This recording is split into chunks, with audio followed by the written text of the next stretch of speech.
நமக்கு சுத்தம் உள்ள வீடுதான். சுத்தம் என்பதை மறந்தால் நாடும் குப்பை மேடுதான்.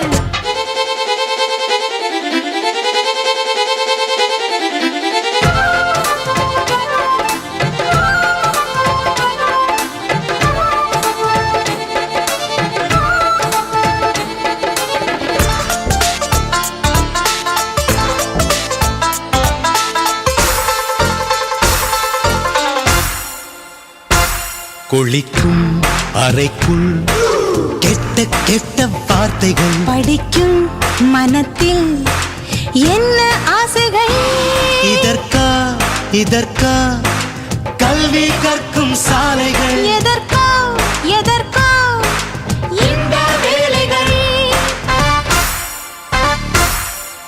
மேதையாக வந்த பக்கம் உதயர் மாத்திரை சொர்க்கம் என்பது